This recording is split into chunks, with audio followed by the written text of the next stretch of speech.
trigonometric ratios of some standard angle. Trigonometric of some standard angle या some special angle. Special angle, ये मेरा topic है आज का, और आज इसी के बारे में हम लोग बताएंगे। देखिए सम स्पेशल एंगल आपके पास कौन कौन से हैं, ये आपको जो पढ़ना है ये 30 डिग्री, 60 डिग्री, 45 डिग्री, इस एंगल के बारे में हम लोग स्टडी करेंगे। इसी एंगल के बारे में हम लोग स्टडी करेंगे 30 डिग्री, 60 डिग्री, 45 डिग्री। तो हम सबसे पहले इनको देख लेते हैं।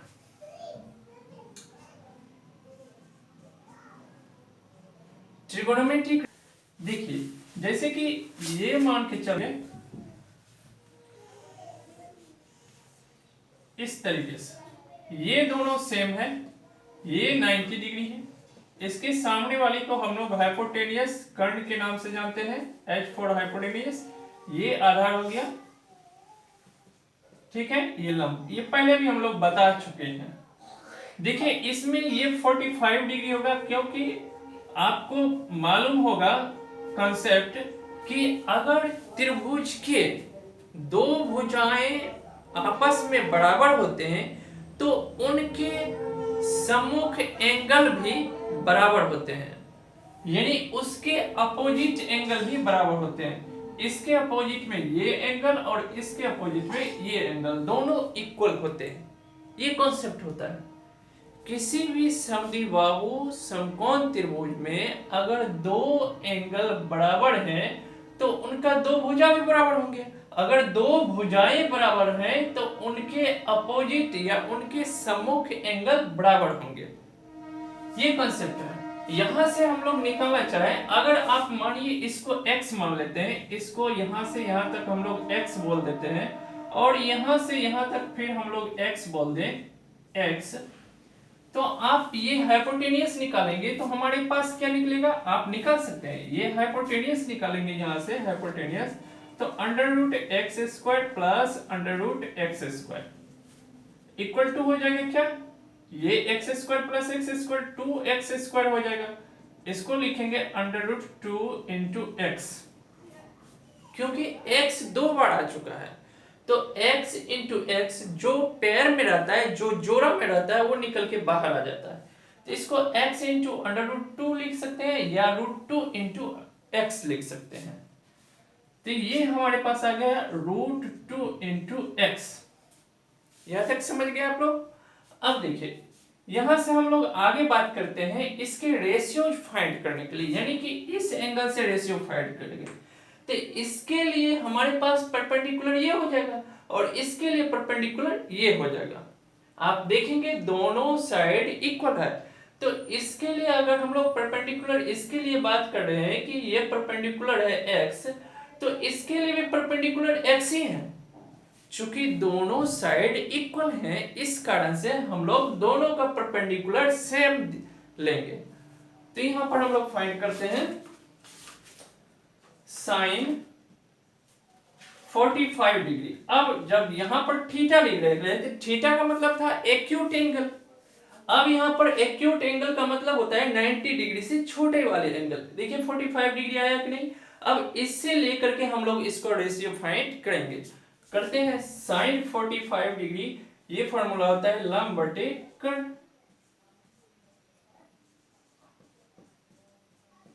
हमारे पास देखिए यहां पर लंब कितना है x, और कर्ण कितना हो गया हमारे पास अंडर रूट 2 इंटू एक्स। ये दोनों कैंसिल आउट करेंगे तो 1 बाय हमारे पास अंडर रूट 2 आएगा, यानी कि साइन 45 डिग्री का जो मान आया है वो 1 बाय अंडर रूट 2 ही आएंगे। आप इस डेरिवेशन से समझ सकते हैं कि किस तरीके से साइन 45 डिग्री का मान 1 बाय रूट 2 आया है। अब यहां से cos 45 डिग्री निकालिए, cos 45 डिग्री ये होगा आधार बटे कर्ण। आधार हमारे पास कितना हो गया x, कर्ण हो गया अंडर रूट 2 इंटू एक्स, ये कैंसिल आउट हो गया, ये भी हो जाएगा हमारे पास under root 2 1 by under root 2, यानी कि cos 45 डिग्री और sin 45 डिग्री दोनों का मान सेम होगा। अब यहां से निकलते हैं tan 45 डिग्री, tan 45 डिग्री ये हो जाएगा लंब बटे आधार यानी कि परपेंडिकुलर बाई बेस।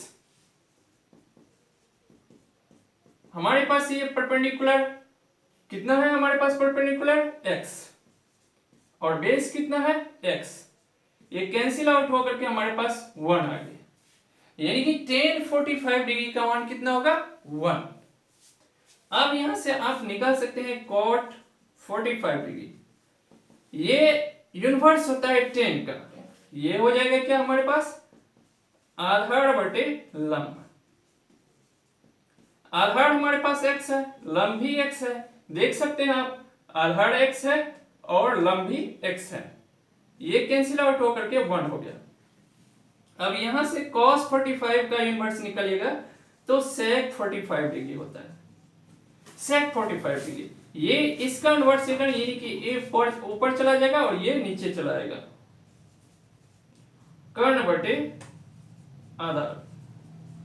कर्ण हमारे पास कितना है देख सकते हैं, कर्ण हमारे पास यहां पर है अंडर रूट 2 इंटू एक्स और डिवाइडेड बाई एक्स, ये दोनों कैंसिल आउट हो गया और अंडर रूट 2 हमारे पास आया। अब यहां से हम लोग साइन 45 डिग्री के इनवर्स लेंगे तो ये होता है cosec थीटा, यानी कि cosec थीटा की जगह पे 45 डिग्री आया है, ये cosec 45 डिग्री इक्वल टू हो जाएगा हमारे पास कर्ण बटे लंब, कर्ण बटे लंब। कर्ण हमारे पास कितना है अंडर रूट 2 इंटू एक्स और लंब हमारे पास कितना हो गया देख सकते हैं ये x है, x x कैंसिल आउट हो जाएगा, ये हमारे पास अंडर रूट 2 आ जाएगा, मींस दैट sec 45 डिग्री और cosec 45 डिग्री का मान अंडर रूट 2 ही आएगा, दोनों का मान सेम आएगा। ये डेरिवेशन है, जिस तरीके से आप टेबल में देखते हैं कि मान एक टेबल में शो किया रहता है 0 से 90 डिग्री तक, तो वो मान कहां से आता है, वो मान यहीं से आता है, इन्हीं के डेरिवेशन से आता है।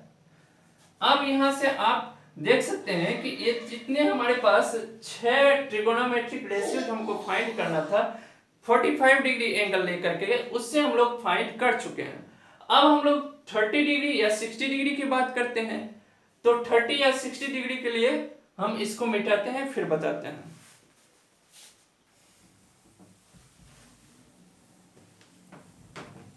कि दो ट्रायंगल हमारे पास निकल चुका है। अगर हम लोग क्या करते हैं कि इनको x माने तो ये भी x हो जाएगा, ये भी x हो जाएगा। अब देखिए इस तरीके से इनको मानिए कि आपको डेरिवेशन करने में आसान रहे, तो आप क्या करेंगे कि इनको 2x ले लेते हैं, यहां से यहां तक 2x और फिर यहां से यहां तक 2x और फिर यहां से यहां तक 2x, ये टोटल 2x ले लेते हैं, ठीक है यहां तक। अब क्या करेंगे कि देखिए जब बेस पर ये इक्विलेटरल ट्रायंगल में यानी कि समबाहु त्रिभुज में जब बेस पर उनके शीर्ष से उनके वर्टिसेस से परपेंडिकुलर डाला जाता है तो बेस को समान भागों में डिवाइड करती है, यानी कि इक्वल पार्ट्स में उसको डिवाइड करती है। तो ये इक्वल पार्ट्स में इसको डिवाइड करेगा, ये परपेंडिकुलर डालने पर इसको, समझ गए। अब ये 2x है तो यहां से इसको x बोल सकते हैं क्या, और फिर यहां से इसको हम लोग x बोलेंगे क्योंकि परपेंडिकुलर पढ़ने से बेस को सेम पार्ट्स में डिवाइड करते हैं। यहां से फिर हम लोग निकालेंगे। अब यहां से आप देखिए ये 90 डिग्री है, ठीक है। इक्विलेटरल ट्रायंगल में सारे एंगल 60 डिग्री होंगे, इस तरीके से हम लोग 60 डिग्री लेंगे, इस तरीके से 60 डिग्री लेंगे इक्विलेटरल ट्रायंगल में। अब ये एंगल जब डिवाइड हो रहा है यहां से यहां तो ये 30 डिग्री हो जाएगा और ये भी 30 डिग्री हो जाएगा, यहां तक समझ गए। अब यहां से आप निकालेंगे साइन 60 डिग्री या साइन 30 डिग्री हम लोग यूज करते हैं, तो यहां पर हम लोग साइन 30 डिग्री यूज कर लेते हैं। साइन 30 डिग्री सारे जगह 30 डिग्री यूज कर लेते हैं, फिर आपको पता चल जाएगा कि किस तरीके से ये निकाला जा रहा है।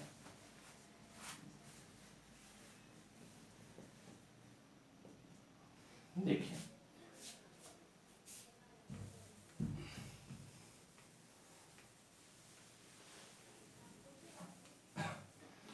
अब हमारे पास देखिए, अगर हम लोग इसको मान ले, देखिए ABC है, यहां पर हम इसको M मान लेते हैं।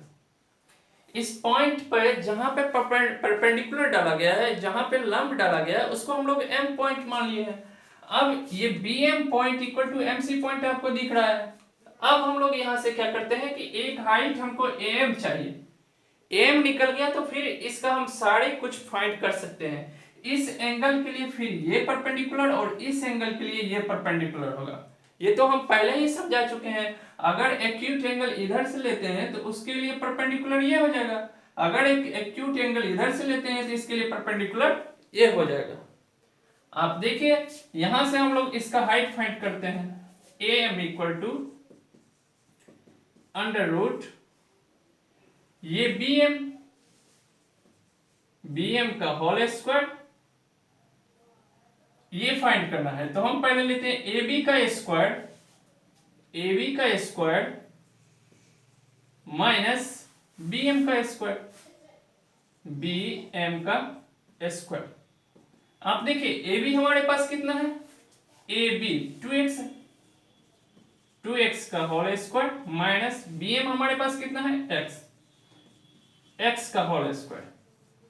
अब इसको आप फाइंड कर लीजिए, 4x square minus x square, ये हमारे पास हो गया अंडर रूट 3x स्क्वायर। इसको लिख सकते हैं आप रूट 3 इंटू एक्स, ठीक है। x स्क्वायर है यानी x इंटू एक्स आ रहा है, यानी कि ये पेयर मार रहा है, तो उससे एक x को बाहर कर लेंगे। हमने एक x को बाहर कर लिया तो ये रूट 3 इंटू एक्स आया। ये वाला हाइट हमारे पास निकला है रूट 3 इंटू एक्स। अब इस इक्विलेटरल ट्रायंगल में आपको सारी चीज फाइंड हो गया है। आप जो भी रेशियो निकालना चाहे निकाल सकते हैं। देखिए निकालते हैं। साइन 30 डिग्री, 30 डिग्री यहां पर आपको दिख रहा है, इस 30 डिग्री के लिए परपेंडिकुलर ये हो जाएगा, लंब ये होगा, और एडजेसेंट एंगल ये हो जाएगा, यानी कि AM बेस हो जाएगा और BM जो है हमारे लिए लंब हो जाएगा, परपेंडिकुलर हो जाएगा। तो साइन 30 डिग्री ये x लंब हो गया x इसमें, और कर्ण हो गया हमारे पास इसमें 2x, ये कैंसिल आउट हो गया, 1/2 हो जाएगा। यानी कि साइन 30 डिग्री का जो वैल्यू 1/2 टेबल में आप देख रहे थे वो यहां से आ रहा था, इसी डेरिवेशन से आता है।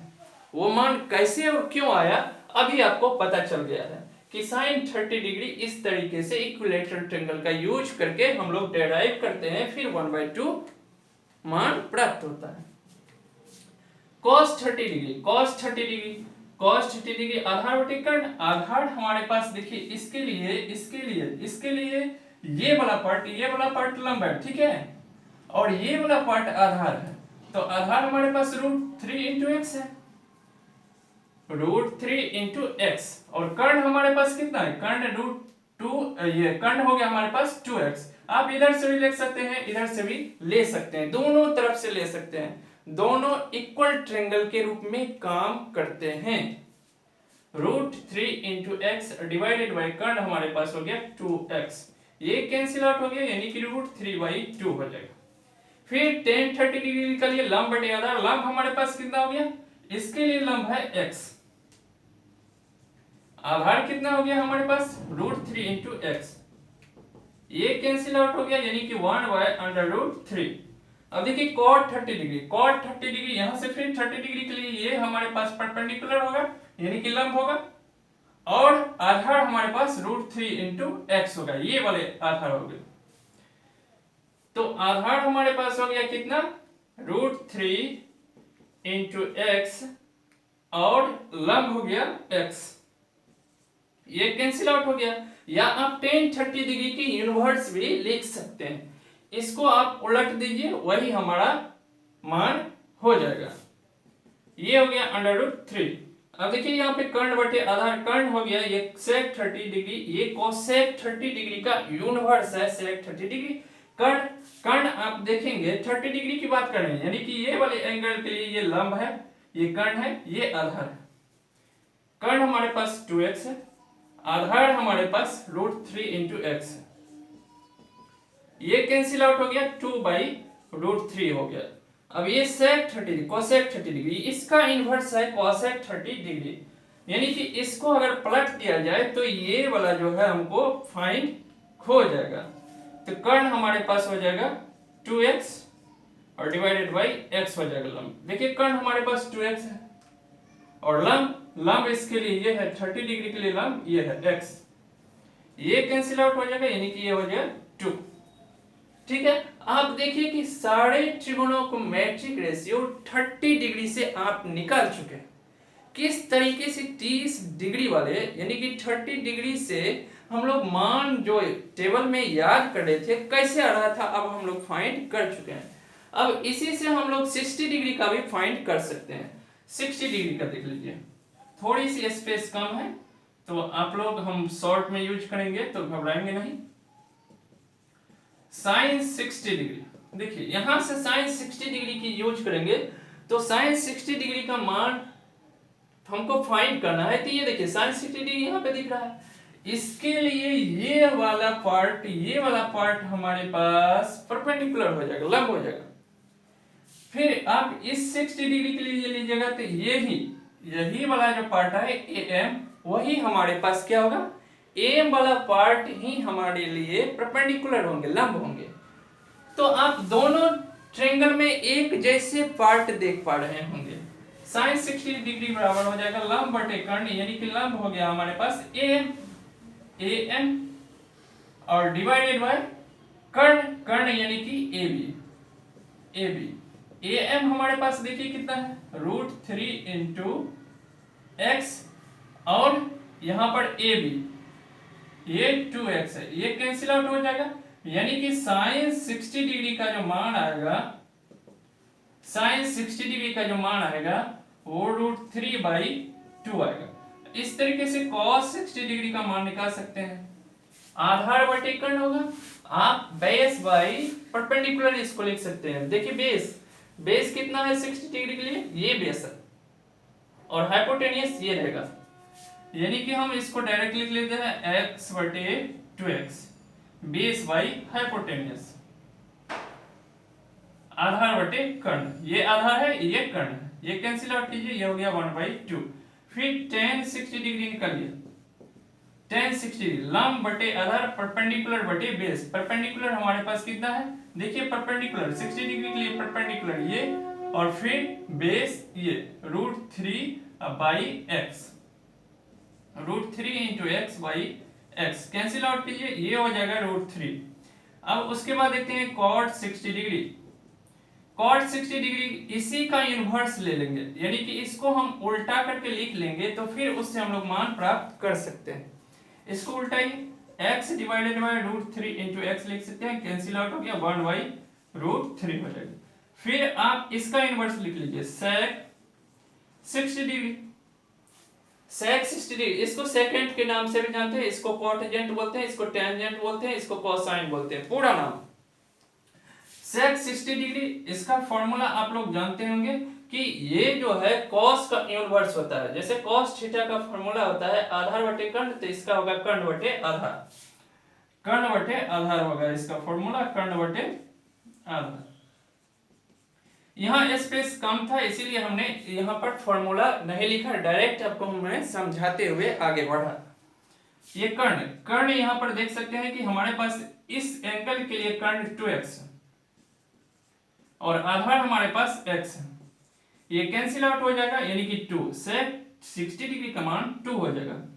अब इसके बाद sin 60 डिग्री का इन्वर्स लेंगे तो इसको cosec 60 डिग्री इसका इन्वर्स होता है, इसका फॉर्मूला ले लेंगे तो sin थीटा का जो फॉर्मूला होता है वो लंब बटे कर्ण होते हैं, तो ये हो जाएगा कर्ण बटे लंब। आप देख रहे हैं कि कर्ण कितना है हमारे पास, AB है कर्ण,